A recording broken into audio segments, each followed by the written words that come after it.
Es un placer recibir esta mañana aquí en el espacio estelar del día al diputado Tobías Crespo, de la Fuerza del Pueblo. ¿Por qué esa risa? Lo que pasa es que aquí se hacen dos programas, el que se va haciendo fuera en lo que entramos al aire. Es un gusto recibirlo, no solamente recibirlo con café.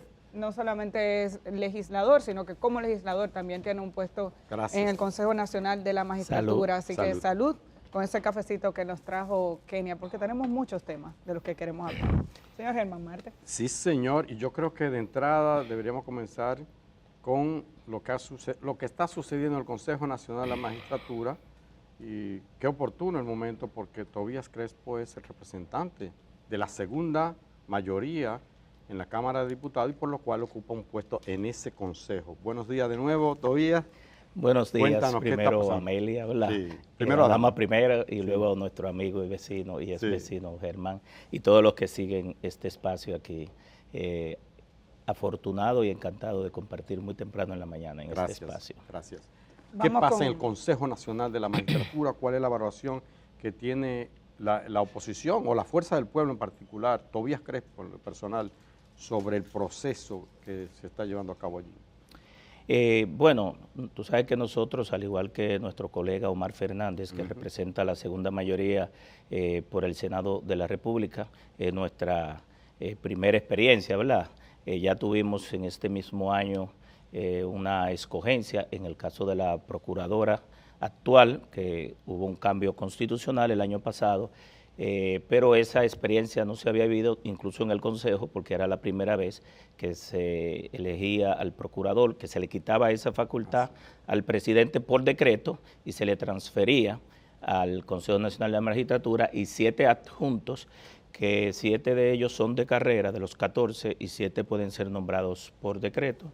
Ese proceso ocurrió en este año y en el caso específico nuestro, las posiciones, las recomendaciones y las observaciones, tanto nuestras como de Omar Fernández, fueron muy valoradas, muy respetadas y fueron la mayoría de ellas, incluso tanto en el reglamento que se creó nuevo o que se modificó el reglamento de escogencia y se agregó un capítulo, y ya fuera de esa escogencia pues estamos en una segunda convocatoria que hizo el presidente de la República, Luis Abinader, y quien es presidente del Consejo Nacional de la Magistratura, también es su vocero. Quiero aclarar que el vocero del Consejo Nacional de la Magistratura es el presidente Luis Abinader, quien encabeza el Consejo, y que puede delegar en él, casi siempre lo delega en la magistrada Nancy Salcedo, quien es la secretaria miembro de la Suprema Corte. Quien es miembro de la Suprema Corte de Justicia y es secretaria del Consejo Nacional de la Magistratura. Bueno, en este espacio, en esta segunda convocatoria, el año pasado, alrededor del mes de julio a septiembre, se le venció el plazo de 7 años alrededor de 5 magistrados de ese alto tribunal, de la Suprema Corte de Justicia, y en este mes de julio también se le venció el plazo a los 5 miembros del Tribunal Superior Electoral y sus 5 suplentes. Entonces la convocatoria hecha por el presidente fue para sustituir a los 5 magistrados. En el caso de los 5 magistrados hubo, de la Suprema Corte de Justicia, hubo uno de ellos que envió una carta indicando que no le interesaba. Perdón, Tobías, disculpe, pero yo creo que vale la pena hacer la precisión. Se vencía el periodo de 7 años a 4, porque el quinto es porque pasó hacia el Tribunal Constitucional, pero se supone que ese vencimiento del plazo, lo que le correspondía era un proceso de evaluación a los 4 miembros de la Suprema Corte de Justicia. Serían sometidos a un proceso de evaluación para que se decidiera si eran ratificados en su puesto o si iban a ser sustituidos. De los 4, uno decidió que se retira, por tanto se evaluó a 3, hace apenas 2 viernes me parece. Ha habido cuestionamientos sobre ese proceso de evaluación. Algunos juristas alegan que ese proceso lo que determinaría es que si la persona está fallando, la evaluación determinaría que son sustraídos de su cargo si están fallando en su proceso de evaluación. Hasta ahora no conocemos las actas del Consejo Nacional de la Magistratura, pero el Consejo ha decidido destituir, sacar a los 3 jueces que fueron evaluados, algunos de los cuales tienen una larga trayectoria. Se pudo conocer su desempeño, su hoja de desempeño está pública en la Suprema Corte de Justicia. Entonces la pregunta es, ¿por qué no han sido ratificados en sus cargos esos 3 jueces? ¿Y cuál es su expresión con relación a esa crítica que hay de la clase jurídica dominicana con relación a la inamovilidad de los jueces? Sí, déjame terminar la explicación. Es decir, de los 5 magistrados de la Suprema, hubo uno de ellos que envió una carta, generó una vacante, y la otra vacante se generó con la movilización de Napoleón Esteves hacia el Tribunal Constitucional como presidente. Se generaron 2 vacantes, ahora se generaron 3 más por la decisión de una mayoría calificada del Consejo, no de todo el Consejo, para que esos jueces o esos magistrados no continuaran en sus puestos. Y en ese sentido indiqué que también en esta convocatoria va a haber la sustitución o la ratificación de los 5 magistrados del Tribunal Superior Electoral, que son por 4 años. Y recordará que la Suprema es por 7, los magistrados del Tribunal Superior Electoral es por 4, y del Tribunal Constitucional es por 9. El año que viene, el año próximo, también se le vencen a 9 magistrados más de la Suprema Corte de Justicia. Mire, en el caso del Consejo de la Magistratura, ustedes saben que eso es un órgano colegiado, ¿verdad? Eso es el órgano, digo yo, más altamente político, y aquí la crítica a aquellos que no quieren saber de nosotros los políticos, pero la política es la que decide en todos los países, en Suiza, en España, en Gran Bretaña, en Estados Unidos, son los políticos los que toman las decisiones que impactan a la colectividad. Incluido de aquellos que no les gusta la política. Es una posición política, el que no le gusta la política es una posición política. Quiero decir que ustedes, que los políticos deciden sobre la vida de aquellos que no les gusta la política. No, lo que pasa es que hay muchos que nos han descartado a nosotros la política, vienen del sector empresarial, tú lo ves en el gobierno y terminan peor que los políticos, haciendo, negocian afuera y después entran dentro y terminan peor que los políticos. Oh, Jehová. Los resultados están aquí en este gobierno, que este gobierno tiene escándalos de corrupción por todos los lados, por donde quiera que tú lo puyas, da pus en ese orden. Pero retomando el tema del Consejo de la Magistratura, lo que en este plazo lo que se hizo fue primero subir un reglamento, porque hubo una propuesta de si los magistrados iban a ser evaluados o no en Cámara de Consejo o iban a ser evaluados en audiencia pública.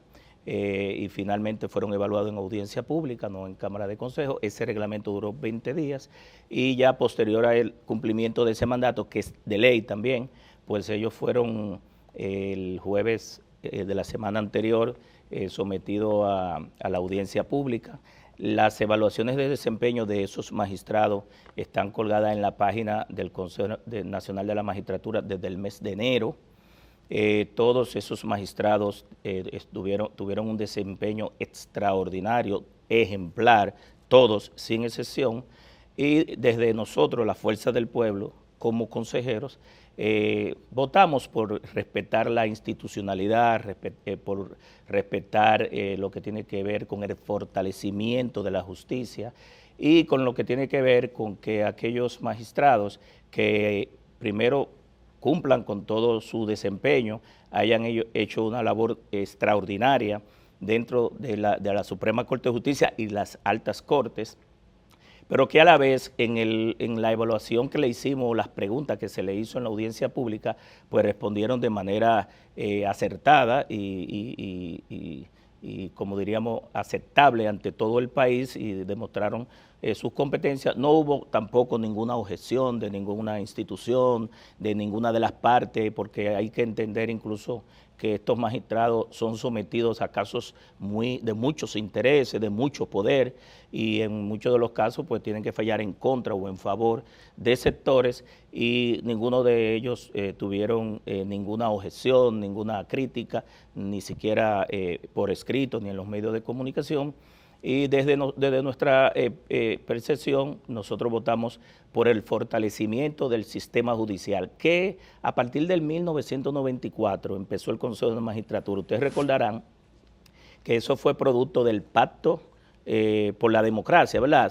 Exigencia precisamente de José Francisco Peña Gómez, que fue quien pidió que se creara el Consejo Nacional de la Magistratura y estableció y recomendó ante ese pacto cómo debería estar conformado. Y también, aunque ha variado en el tiempo, ¿verdad? Se han agregado y se han cambiado. ¿Qué significa que votaron a favor de que se mantuviera por el fortalecimiento de la institucionalidad, usted dijo. ¿Qué significa eso? ¿Ustedes votaron a favor de ratificarlos? Claro. ¿Cómo califican el voto calificado del presidente? Que el presidente rompe ese empate. Hubo un empate. Bueno, ¿Cómo? La decisión es una decisión política y la pregunta que tú me hacías yo creo que debe hacérsela al presidente de la República, porque al haber un empate, él desempató. Así que al final... O sea, ¿quiénes votaron a favor de ratificarlos? Quien te habla, el consejero Omar Fernández, la magistrada Nancy y el presidente de la Suprema, Luis Jerry Molina. ¿Votaron a favor de ratificarlos? Claro, hubo un empate. Y entonces hubo un empate.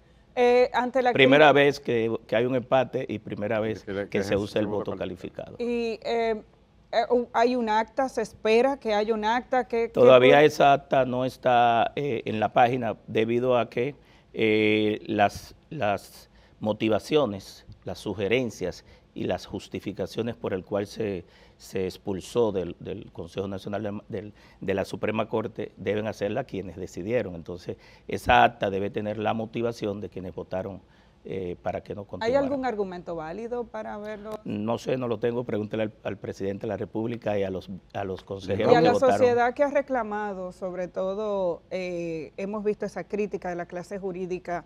¿Qué a usted le diría? Bueno, ha habido críticas de diferentes vertientes.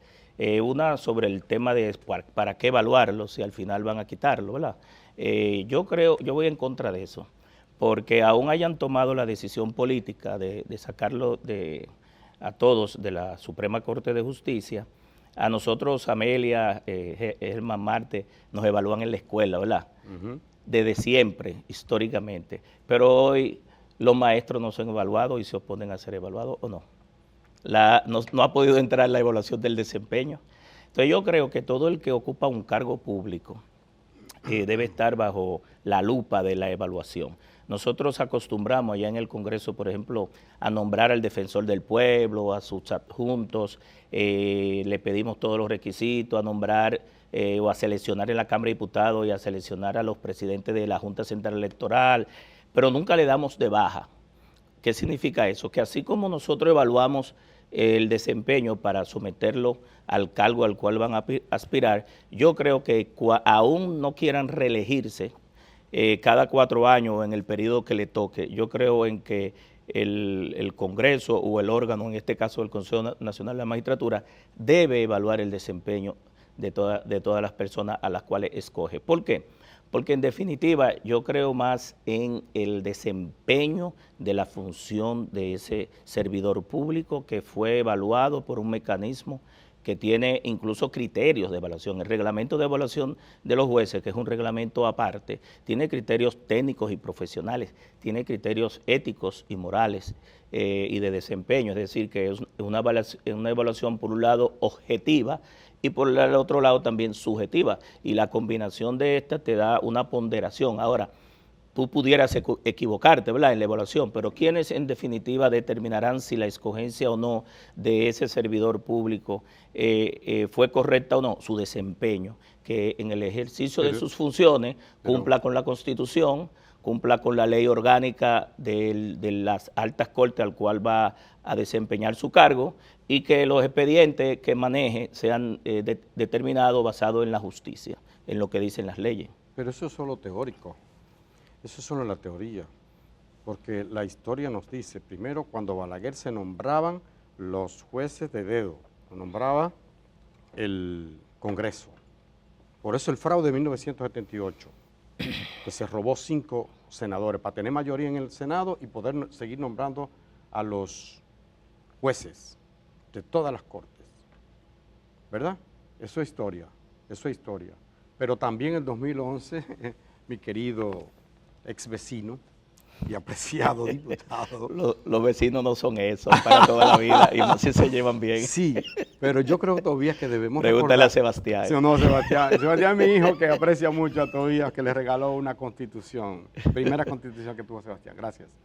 Pero debemos, en honor a la verdad histórica, recordar que en el 2011 Leonel Fernández, ya saliendo del palacio, casi saliendo, sabía que no iba a ser por lo menos los próximos 4 años presidente, se blindó y que nombró en las altas cortes a un miembro del partido en la Suprema Corte de Justicia, compañero de bufete por demás.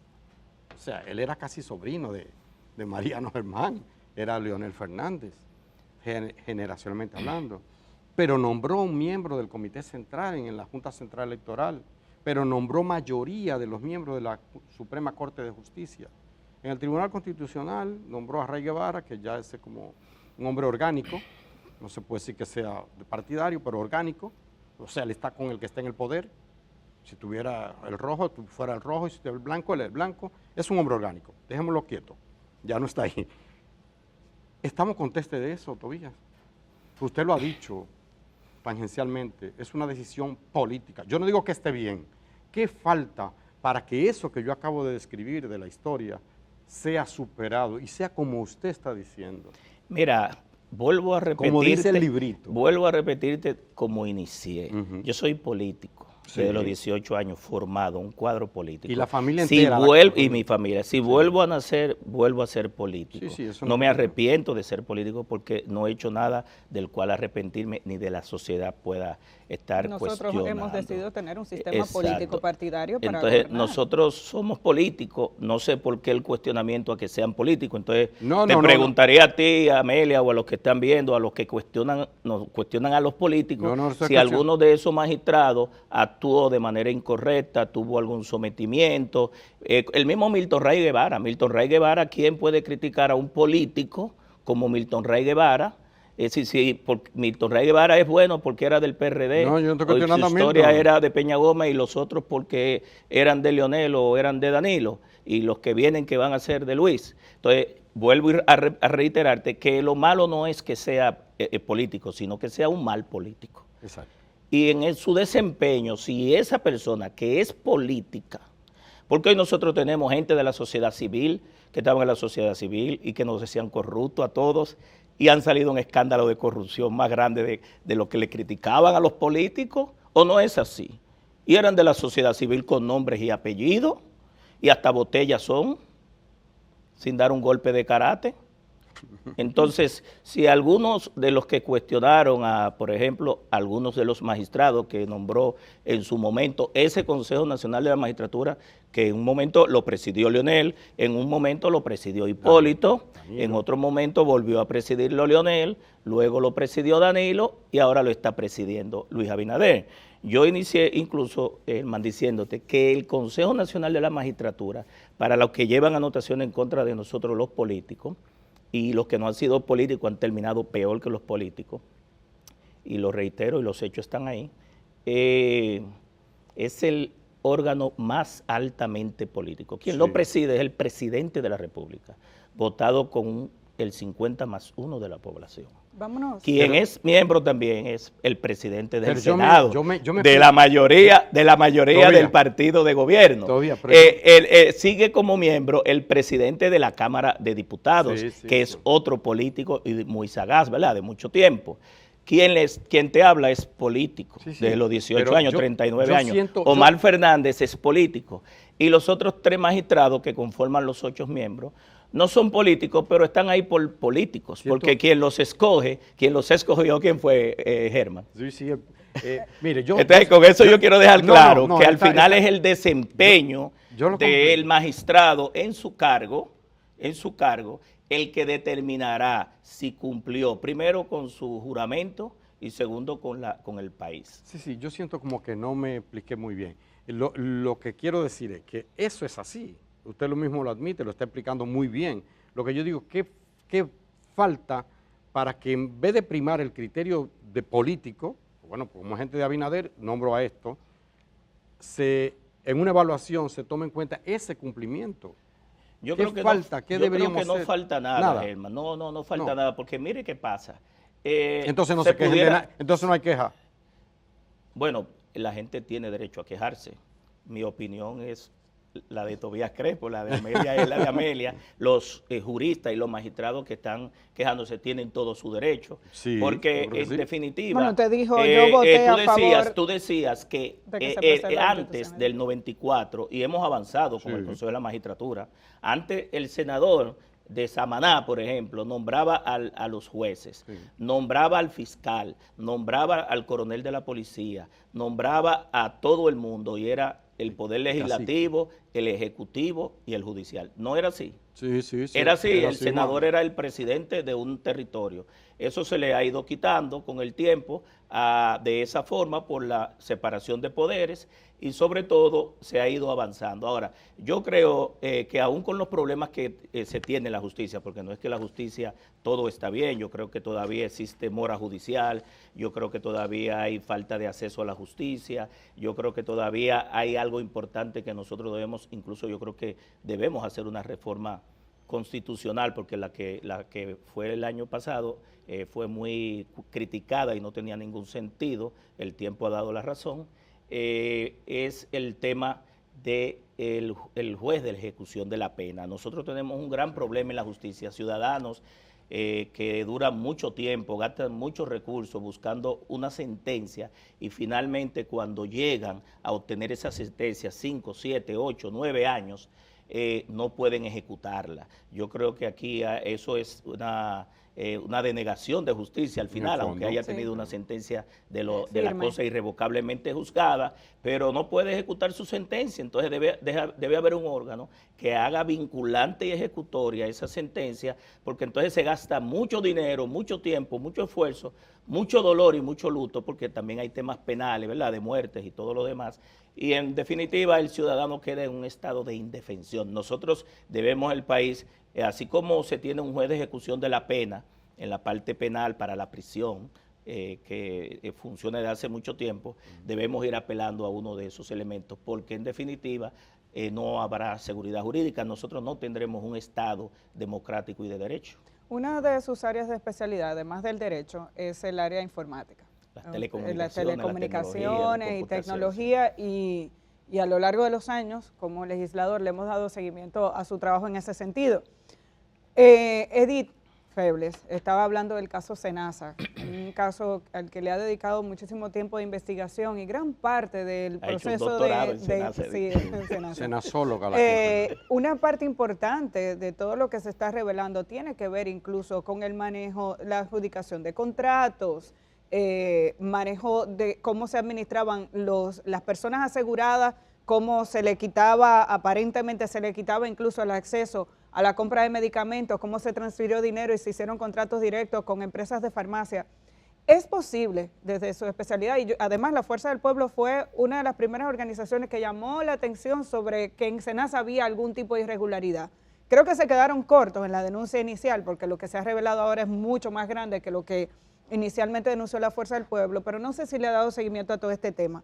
Es posible que se llegara a esas dimensiones sin que saltaran las alarmas en términos de informática, en términos de tecnología, y cuán necesario era saber administrar todo eso para que pudiera funcionar una plataforma de un aparente esquema de corrupción que podría tener graves consecuencias en la justicia. Y además, ¿cuáles son sus expectativas con relación a este caso?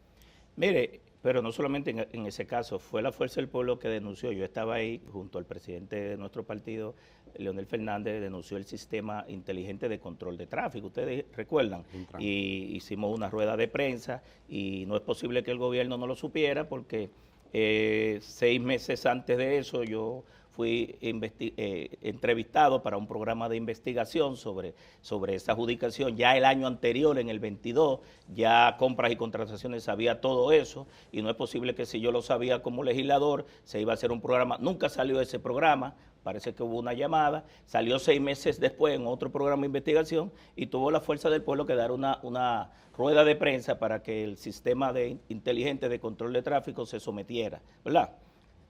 Ahí. En Senasa ocurrió lo mismo, no puede ser que el presidente Leonel Fernández, la Fuerza del Pueblo y los dirigentes de la Fuerza del Pueblo tengan más nivel de información y de detalle de lo que está pasando en el país y que el gobierno no se dé cuenta, y sobre todo un presidente que en la Semanal, que es un periódico amarillista, digo yo, ¿verdad?, utilice y diga que en Senasa todo estaba bien que ahí nada estaba mal, y él mismo, después que la Fuerza del Pueblo hace la denuncia, se contradice el propio presidente. Es decir, si el mismo presidente no le está diciendo la verdad al país, si el mismo presidente dice después que hace un año que nosotros mandamos a investigar eso, después que él dice que estaba todo correcto, ¿qué tú le dejas al país?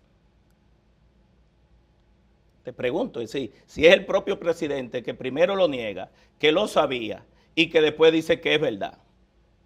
Entonces los organismos de inteligencia del Estado, el Ministerio Público no está actuando correctamente en los casos de corrupción. Yo te pudiera decir que en todas las instituciones hay casos de corrupción, en todas las instituciones. ¿Cómo en todas? El portal de compra y donaciones está secuestrado, hermano. Lo que pasa es que después que sale un programa es que viene la investigación, pero realmente si se ponen a investigar todos los procesos de compras y contrataciones, SENASA va a quedar corto.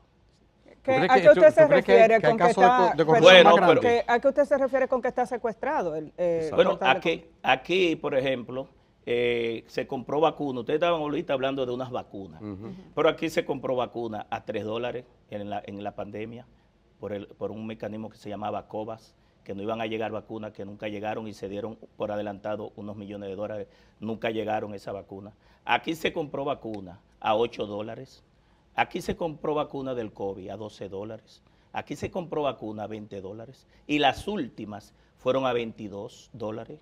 ¿Y quién ha investigado eso? Esos contratos están ahí en el Congreso. Y hasta se modificó la ley de compras y contrataciones, lo recuerdo como ahora, un numeral, para meter a la vacuna. Pero es un caso excepcional. Sí, excepcional. Y se quemaron 15 millones de vacunas. 15 millones de las 35. Nada más se pudieron aplicar, creo que 20 millones. Y ya estaban queriendo ponernos una tercera dosis. Y luego a los niños también. Yo creo jugando que, con yo la... creo, No. Es injusto no reconocer el esfuerzo que se hizo. Como país pasamos la prueba. Sí, pero una cosa es que tengamos una pandemia y otra cosa es que es un sector económico poderoso, sobre todo de Santiago, que apoya y apoyó al gobierno, ¿verdad? Utilice la pandemia para eso. Hubo gente que se benefició, usted dice, económicamente. Los contratos están ahí, investiguen, ustedes son periodistas. Yo se lo puedo mostrar. Pero cuando usted dice que hubo vacunas compradas a 3, luego a 8, a 10, ¿cuál es la crítica específica? ¿Se compraron vacunas de más? ¿Hubo contratos? ¿Cuál es, de todo. ¿Cuál es el punto para yo entender? ¿Por qué la diferencia de precios? Porque una era Sinovac, otra era AstraZeneca y otra era de otro tipo. ¿No podía ser esa la explicación? No, una es China, sí, pero vamos a recordar a la gente. Hubo una compra de emergencia, yo no estoy defendiendo el caso, si hay corrupción, que lo guinden por mí que lo guinden. No hay pena de muerte, pero perdón. Entonces hay que recordar eso, que se hizo un esfuerzo, yo te estoy diciendo, se compró en la India el primer paquete. Yo fui testigo de sesión de eso en el Congreso. Vacunas a $3. Vacunas que todavía ni siquiera estaban certificadas su efectividad. ¿Cuál era el precio? Que lo averigüen, ustedes son periodistas, investiguen por qué se compraron vacunas a $3, a 8, a 12, a 20, a 22, y quiénes fueron las empresas de Santiago todas, el grupo económico que compró todas. No fue de gobierno a gobierno la compra. No fue. Porque además, a mí me gustan las precisiones para entender cuál es la denuncia. Está el tema del precio. Y usted dijo algo que no me quedó. Modificar la ley de compra y contrataciones. Y hubo vacunas que no llegaron, usted dijo. Sí, las de COVAX nunca se entregaron porque era supuestamente... ¿Y se pagaron? Se avanzó, sí, porque esas fueron las primeras. Ese fue el primer contrato que iban a salir a $3. A los países pequeños supuestamente no nos iban a llegar esas vacunas y como éramos pequeños, los países grandes iban... Esa fue la justificación de ese contrato. Y se avanzó 3 millones o 5 millones de dólares. Pero usted dijo también que el portal de compras está secuestrado y no me queda claro. ¿Por qué usde dice eso? No, ustedes averigüenlo. Porque al final, porque usted no agarra. Mire que lo que pasa es que al final el director de compras y contrataciones sale a hacer las denuncias después que todo el mundo sabe y el pueblo sabe lo que está ocurriendo. ¿Y dónde que entra la situación de irregularidad y de corrupción? Es en el portal. No, pero la de Intran, ha habido casos en que ha sido compras y contrataciones, que vaina que yo tenga que decir. Germán, la del Intran. Compras y contrataciones fue la que frenó eso. En la del Intran fue un año después y él tenía las comunicaciones pero lo frenó, de agosto del año. Lo frenó igual que Inavie. Lo frenó y ya estaba adjudicado, incluso de una institución que no era, se pasaron 1.300. Pero ellos lo paralizaron.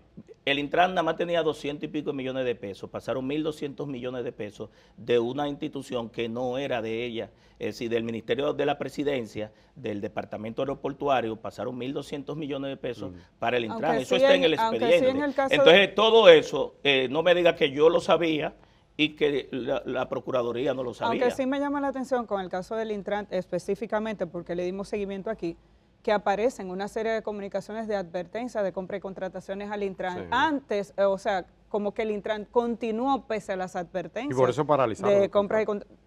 compra y contrataciones. Simplemente me remito a lo que nosotros pudimos verificar cuando le dimos seguimiento al caso de Hugo Vera, que fue el Bueno, primero. yo entiendo que bajo todo lo que se estaba viendo ahí, porque yo lo sabía, debió ser más presto, es decir, debió ser inmediatamente, no después que sale después que hacen 2 programas de investigación, que uno no sale y otro sale. Ahí es muy bueno decir. Bueno, sí, Tienes es 3 bueno que minutos. sí, Herman. 3 minutos.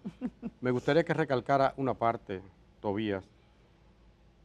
Usted ha dicho que el caso Senasa se va a quedar chiquito. ¿En qué otra cosa tan grande o más grande que esa puede haber? Porque a mí me alarma ese Bueno, dato, si lo tiene. Ustedes van a ver expedientes como el TRAE, por ejemplo, las compras de la guagua de educación en el Ministerio de Educación, van a ver expedientes en salud pública con la compra de la jeringuilla, aparte de lo que hablé y va a haber expedientes en el Ministerio de Obras Públicas.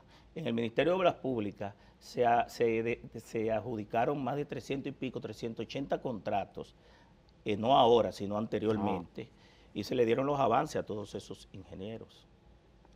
Una última pregunta, porque ya nos quedan 2 minutos y nos hemos ido. Todavía podemos Creo seguir, que, sí, jornada siempre. extra. Se me van a quedar un montón de preguntas que tienen que ver con el tránsito, pero ustedes, como Fuerza del Pueblo, han hecho una crítica muy fuerte en las últimas 2 semanas al manejo de la economía en la República Dominicana. El gobierno dice que vamos bien, que los préstamos que se han asumido no son solo para pagar intereses de la deuda, sino que se están invirtiendo correctamente. ¿Qué creen ustedes? Bueno, no solamente el gobierno dice que vamos bien. Paliza dijo, saliendo de un retiro en Jarabacoa, que debieron salir de ahí para la Virgen de la Altagracia en procesión, dándose en el pecho y de rodillas a pedirle perdón al pueblo porque lo engañaron. Mire, estamos también que la economía que crecía 5% va a crecer este año, no el 2.1 que ha crecido, 1.7 va a terminar en este año.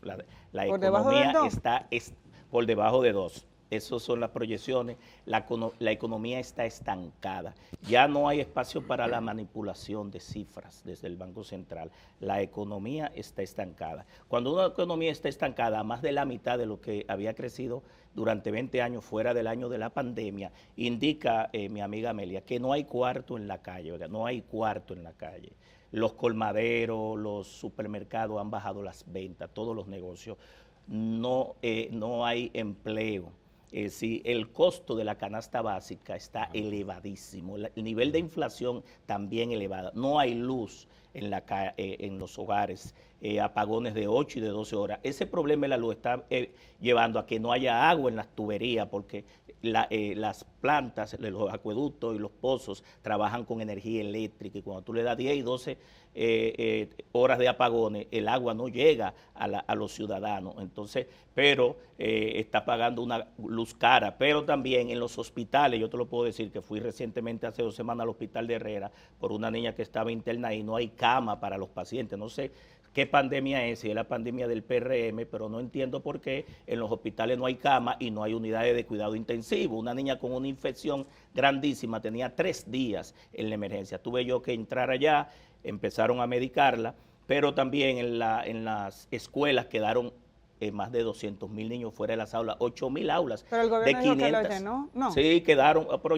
Amelia, yo estoy en la calle, yo he tenido que llevar muchos niños, están en lista de espera, Amelia. A esta altura a esta altura están en lista de espera, pero no le entregaron los uniformes completos.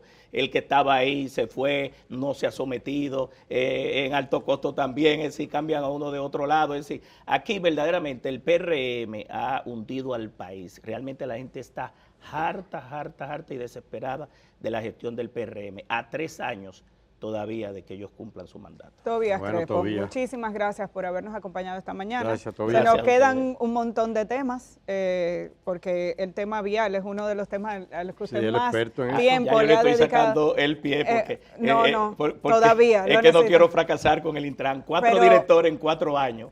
Te dice también el fracaso de la movilidad y el transporte, no pegan una. Se ahí. nos va a quedar Me voy hacia el esa. área de las tecnologías y telecomunicaciones. Igual, necesitamos tener diferentes voces. Usted es una de ellas. Muchísimas gracias. Gracias. También las gracias al Sí. público que nos sigue, Germán. Sí, muchísimas gracias a todos. Se nos quedaba que el PLD dice que la Fuerza del Pueblo es un movimientico, pero eso lo hemos dispuesto ya. Muchas gracias. Omar y gente. yo somos la segunda mayoría en el Consejo de la Nos Magistratura. vamos. Hasta luego. Bye.